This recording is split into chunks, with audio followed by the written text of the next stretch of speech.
Hey, what's going on, everybody? This is Tyrone back with Tech Life.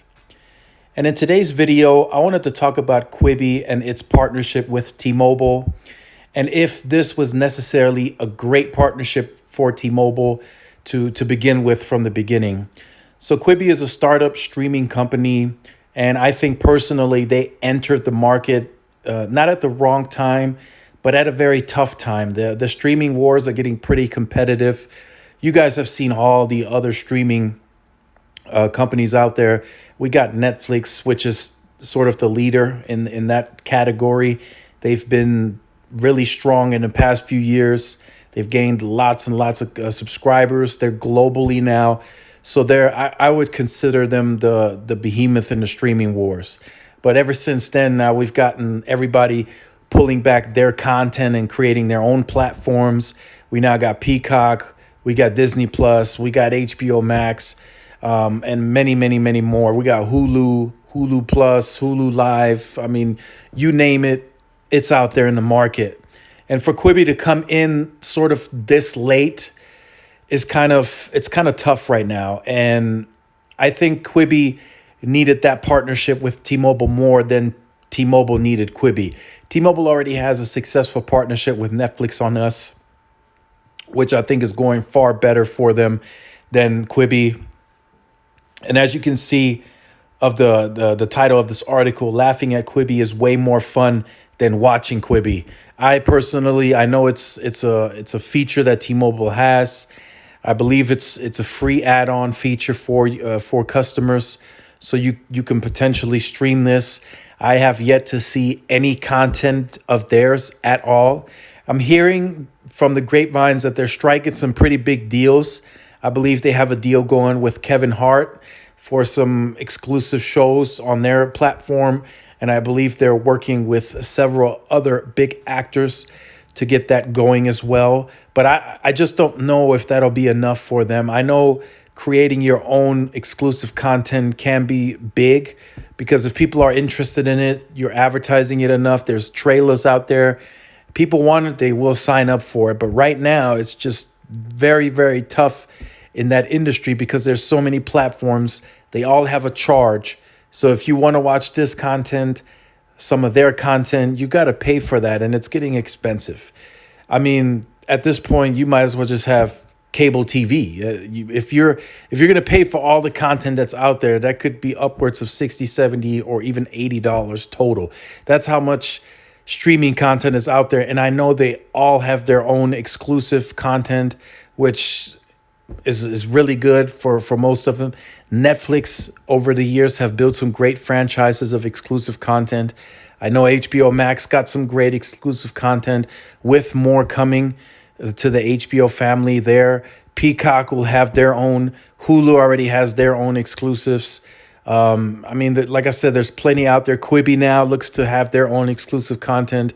Apple TV is another one that I forgot about. They're going to have big exclusive content because they have a lot of money backing them. So it's kind of hard to choose. So I think, again, I don't think this is going to do anything for T-Mobile in the future in terms of maybe gaining a lot of people or creating switchers. I think this is going to go under the radar. It's going to be forgotten. I'm sure a couple of you guys, if you want to leave that in the comment section down below, I'm sure some of you have signed up for it, tried it out. Let me know if there's anything good on there.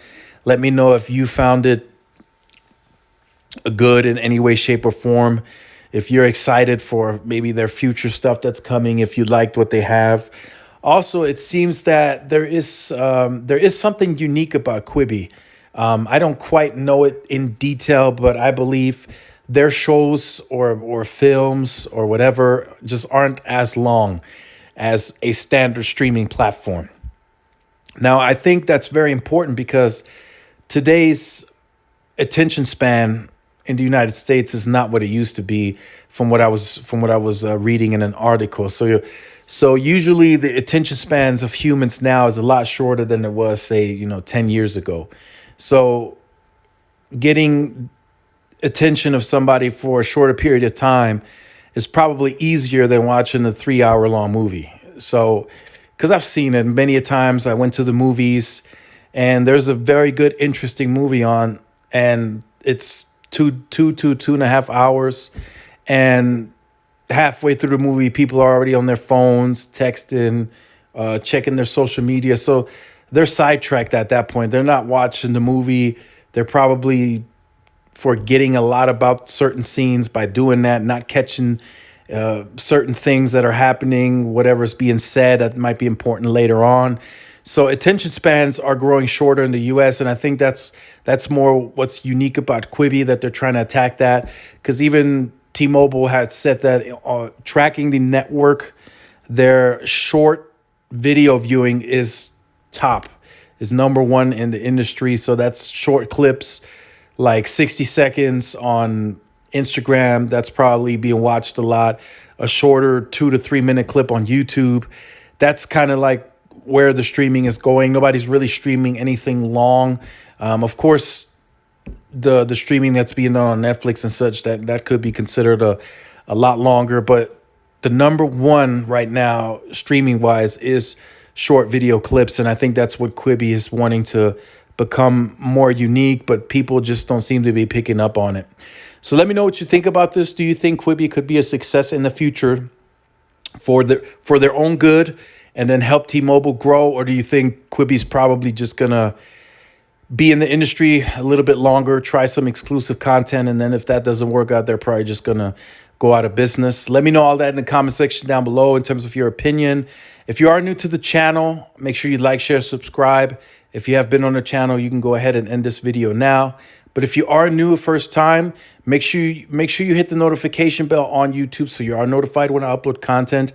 And if you do, make sure to go in the settings at YouTube and push notifications, because without that enabled, YouTube won't push the notifications to your phone, from what I'm being told, even if you hit the notification bell here in the below, next to the on the right of the description. And also follow the Twitter. I do have a Twitter. I post the videos on there. So push notifications on both platforms.